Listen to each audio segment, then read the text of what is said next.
I'm happy to join with you today in what will go down in history as the greatest demonstration of freedom in the history of our nation. 50 years ago, a great American in whose symbolic shadow we stand today signed the Emancipation Proclamation. This momentous decree came as a great beacon light of hope to millions of Negro slaves who had been seared in the flames of withering injustice. It came as a joyous daybreak to end the long night of their captivity. But no 100 years later, the Negro still is not free. 100 years later, the life of the Negro is still sadly crippled by the manacles of segregation and the chains of discrimination. 100 years later, the Negro lives on the lonely island of poverty, in the midst of a vast ocean of material prosperity. 100 years later, the Negro is still languishing in the corners of American society and finds himself an exile in his own land. So we have come here today to dramatize a shameful condition. In a sense, we have come to our nation capital to cash a check. When the architects of our republic wrote the magnificent words of the Constitution and the Declaration of Independence, they were signing a promissory note to which every American was to fold her. This note was a promise that all men, yes, black men as well as white men, would be guaranteed the unalienable rights of life, liberty, and the pursuit of happiness. It is obvious today that America has defaulted on this promissory note insofar as her citizens of color are concerned. Instead of honoring this sacred obligation, America has given the Negro people a bad check, a check which has come back marked insufficient funds. But we refuse to believe that the Bank of Justice is bankrupt. We refuse to believe that there are insufficient funds in the great vaults of opportunity of this nation. So we have come to cash this check, a check that will give us upon demand the riches of freedom and the security of justice. We have also come to this hallowed spot to remind America of the first urgence of now. This is no time to engage in the luxury of cooling off or to take the tranquilizing drug of gradualism. Now is the time to make real the promises of democracy. Now is the time to rise from the dark and desolate valley of segregation to the sunlit path of racial justice. Now is the time of lift our nation from the quicksands of racial injustice to the solid rock of brotherhood. Now is the time to make justice a reality of all of God's children. It would be fatal of the nation to overlook the urgency of the moment. This sweltering summer of the Negro's legitimate discontent will not pass until there is an invigorating autumn of freedom and equality. 1963 is not an end, but a beginning. Those who hope that the Negro needed to blow off steam and will now be content will have a huge awakening if the nation returns to business as usual. There will be neither rest nor tranquility in America until the Negro is granted his citizenship rights. The real lines of revolt will continue to shake the foundations of our nation until the bright day of justice emerges. But there is something that I must say to my people who stand on the warm threshold which leads into the palace of justice. In the process of gaining our rightful places, we must not to be guilty of wonderful deeds. Let us not seek to satisfy our thirst of freedom by drinking from the cup of bitterness and hatred.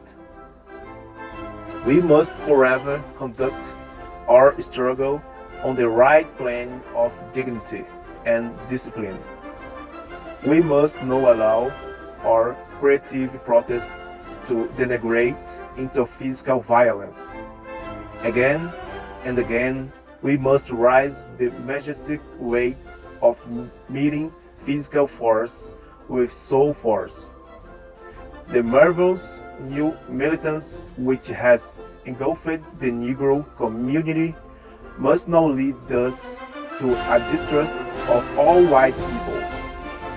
For many of you white brothers, as evidenced by their presence here today, have come to realize that their destiny is tied up with our destiny. They have come to realize that their freedom is inextricably bound to our freedom. We cannot walk alone. As we walk, we must make the pledge that we shall always march ahead. We cannot turn back. There are those who are asking the devotees of civil rights, when will be satisfied? We can never be satisfied as long as the Negro is the victim of the unspeakable horrors of police brutality. We can never be satisfied as long as our bodies, heavy with fatigue of travel, cannot gain lodging in the motels of the highways and the hotels of the cities. We cannot be satisfied as long as the Negro's basic community is from a smaller ghetto to a larger one. We can never be satisfied as long as our children are stripped of their selfhood and robbed of their dignity by signs stating for whites only. We cannot be satisfied as long as a Negro in Mississippi cannot vote and a Negro in New York believes he has nothing for which to vote.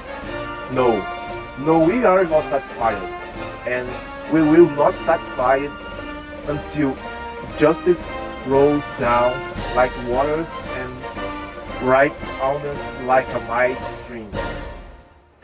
I'm not unmindful that some of you have come here out of great trials and tribulations. Some of you have come fresh from narrow jail cells.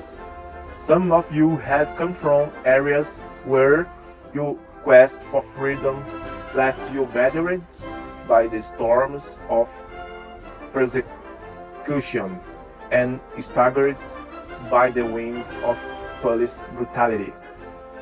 You have been the veterans of creative suffering. Continue to work with the faith that unwritten suffering is redemptive. Go back to Mississippi. Go back to Alabama. Go back to South Carolina. Go back to Georgia. Go back to Louisiana. Go back to slums and ghettos of all northern cities, knowing that somehow this situation can and will be changed. Let us not wallow in the valley of despair.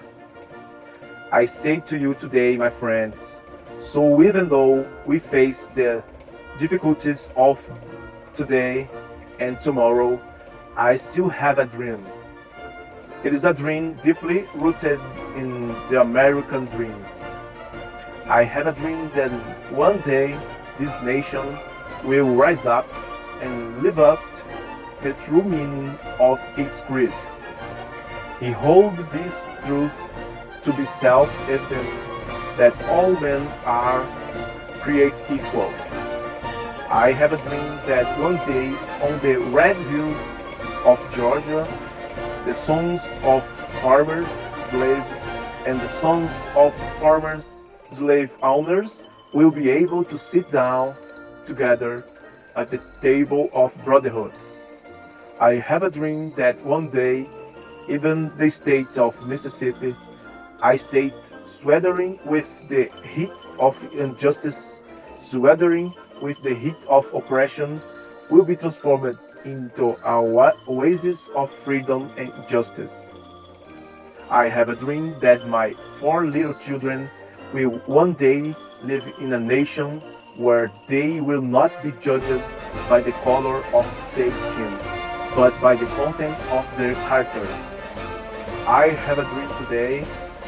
I have a dream that one day, down in Alabama, with its vicious racists, with its governor having his lips dripping with the words of interposition and qualification, one day, right there in Alabama, little black boys and black girls will be able to join hands with little white boys and white girls as sisters and brothers. I have a dream today. I have a dream that one day every valley shall be exalted, every hill and mountain shall be made low. The whole places will made plain, and the crooked places will be made straight, and the glory of the Lord shall be relieved, and all flesh shall see it together. This is our hope. This is the faith that I go back to the south with. With this faith, we will be able to hew out of the mountain of despair a stone of hope. With this faith, we will be able to transform the jangling discords of our nation in a beautiful symphony of brotherhood. With this faith, we will be able to work together, to pray together, to struggle together, to go to jail together, to stand up for freedom together, knowing that we will be free one day. We will be the day when all of God's children will be able to sign with a new meaning. My country, 'tis of thee, sweet land of liberty. Of thee I sign, land where my fathers died, land of pilgrims' pride. From every mountainside let freedom ring. And if America is to be a great nation, this must become true. To let freedom ring from the prodigious hilltops of New Hampshire. Let freedom ring from the mighty mountains of New York. Let freedom ring from the 18 Alleghenies of Pennsylvania. Let freedom ring from the snow-capped Rockies of Colorado. Let freedom ring from the curvaceous slopes of California. But not only that, let freedom ring from Stone Mountain of Georgia. Let freedom ring from Lookout Mountain of Tennessee. Let freedom ring from every hill and molehill of Mississippi. From every mountainside, let freedom ring. And when this happens, when we allow freedom to ring, when we let it ring from every village and every hamlet, from every state and every city, we'll be able to speed up.